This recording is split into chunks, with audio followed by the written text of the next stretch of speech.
12వ శతాబ్దంలోని కాకతీయులు చెరువులు కుంటలు తవ్వడంతో పాటు గొలుసు కట్టు చెరువులను నిర్మించారు.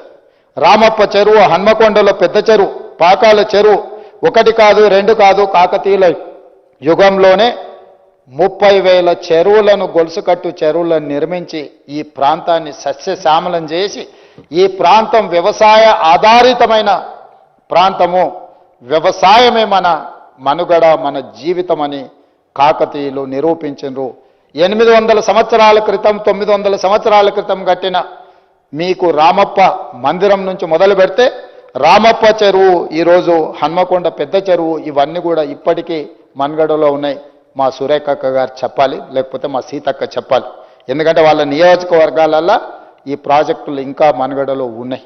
ఇదే కాదు అధ్యక్ష, కాకతీయుల రెడ్డి రాజుల యొక్క పరిపాలనలో నిర్మించిన చెరువులు, వ్యవసాయానికి ఇచ్చిన ప్రాధాన్యత, నీటికున్న ప్రాధాన్యతను గుర్తించినందుకే మనం నిర్మించుకున్న కాలువకు కాకతీయ కాలువలను మనం పెట్టుకోవడం జరిగింది అధ్యక్ష. 1000 ఏళ్ల తర్వాత కూడా దాదాపుగా ఈరోజు మనం వాళ్ళని తలుసుకుంటున్నామంటే ఆనాడు మనకు అందించిన సంస్కృతి, సాంప్రదాయాలు, వ్యవసాయానికి నీరు అవసరమని వాటిని గుర్తించి ఆ రోజు వాళ్ళు ఈ ప్రాజెక్టులను నిర్మించింది అధ్యక్ష. కాలువలకు అడ్డంగా బండలతో కట్టిన కట్టె పొలాలకు నీళ్లు మళ్లించడం అంటే ఇప్పుడు మనం చెక్ డ్యాంలను కట్టుకుంటున్నాం కదా అధ్యక్ష. ఆనాడే కాలువలకు బండరాళ్లను అడ్డం పెట్టి చెక్ డ్యాంల కింద మార్చి పొలాలకు నీళ్లు అందించిన చరిత్ర కాకతీయుల చరిత్రలో మనం చూసినాం. కాకతీయులు మనకు ఆదర్శంగా నిలబడ్డరు. అందుకే మనం నిర్మించుకున్న కెనాల్స్కి కాకతీయ కెనాల్ అని మనం పేరు పెట్టుకోవడం జరిగింది అధ్యక్ష.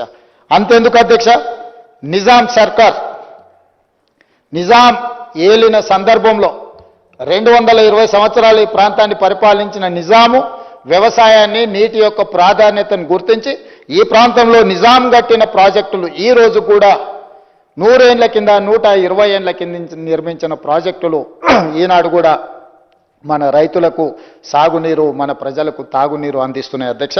నిజాం నిర్మించిన ప్రాజెక్టులు నిజాం సాగర్ కావచ్చు, ఉస్మాన్ సాగర్ కావచ్చు, హిమాయత్ సాగర్ కావచ్చు, అప్పుడు కట్టినవే. పెద్ద ప్రాజెక్టులతో పాటు వేళ్ల చెరువులను, కుంటలను ఆనాడు నిజాం సర్కారు నిర్మించింది అధ్యక్ష. అంతెందుకు అధ్యక్ష, నిన్న మొన్న నేను మీ పెద్దలు ఉత్తమ్ కుమార్ రెడ్డి గారు ఏరియల్ సర్వేకు వెళ్ళాం. నిన్న మొన్న జరిగిన 40 సెంటీమీటర్ల వర్షం అత్యధికంగా కురవడం వల్ల కామారెడ్డి, మెదక్ జిల్లాలను అతలాకుతలం చేసినాయి. లక్షలాది ఎకరాల పంటలు నీటిమయం అయిపోయినాయి, మునిగిపోయినాయి. వందలాది రోడ్లు కొట్టుకుపోయినాయి. వేలాది మంది ప్రజలు నిరాశ్రయులైనరు. వారిని పరామర్శించడానికి పోతే వాతావరణం అనుకూలించకపోయినా ఏరియల్ సర్వేలో మేము వెళ్ళి అక్కడి స్థితిగతులను, అక్కడి పరిస్థితులను చూసినాం అధ్యక్ష. ఈరోజు అవి చూస్తున్నప్పుడు అక్కడ ఒక ప్రాజెక్టు నిటారుగా నిలబడి కనిపించింది అధ్యక్ష. ఆ ప్రాజెక్టు పేరు పోచారం ప్రాజెక్టు.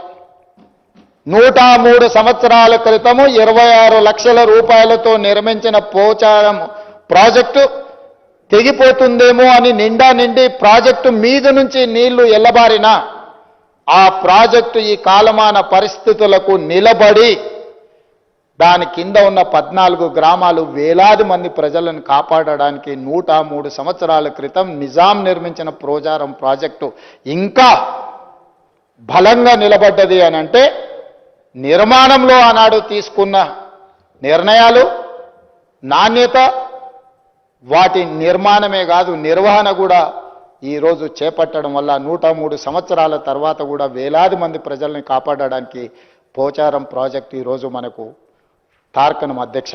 అంటే ఒక ప్రాజెక్టు నిర్మాణ సమయంలో తీసుకుంటున్న ప్రాజెక్టు డిజైన్ కావచ్చు, ప్రాజెక్టు కన్స్ట్రక్షన్ కావచ్చు, ప్రాజెక్టు మెయింటెనెన్స్ కావచ్చు, వీటన్నిటి పట్ల ప్రత్యేకమైన శ్రద్ధతో నిర్మిస్తే ఏ విధంగా ఉంటుందో పోచారం ప్రాజెక్టు ఒక ఉదాహరణ అధ్యక్ష. మరి ఈరోజు మనం చర్చ చేస్తున్న కాళేశ్వరం ప్రాజెక్టు కట్టడం, కూలడం, 1,00,000 కోట్లు గోదావరి పాలవ్వడం అంతా 3.5-4 సంవత్సరాలలో జరిగిపోయింది అధ్యక్ష. ఇంత దారుణమైన సంఘటనలు మన కళ్ళ ముందే కట్టడం, మన కళ్ళ ముందే కూలిపోవడం, ఆ గోదావరిలో 1,00,000 కోట్లు కొట్టుకుపోవడాన్ని చూస్తే చర్చించొద్దు, కమిషన్ వెయ్యొద్దు, కమిషన్ రిపోర్ట్ ఇవ్వద్దు అని ఈరోజు అడ్డుకునే ప్రయత్నం చేస్తున్న వాళ్ళను తెలంగాణ సమాజం ఏమనుకోవాలో మీరు ఒక్కసారి ఆలోచన చేయండి అధ్యక్ష.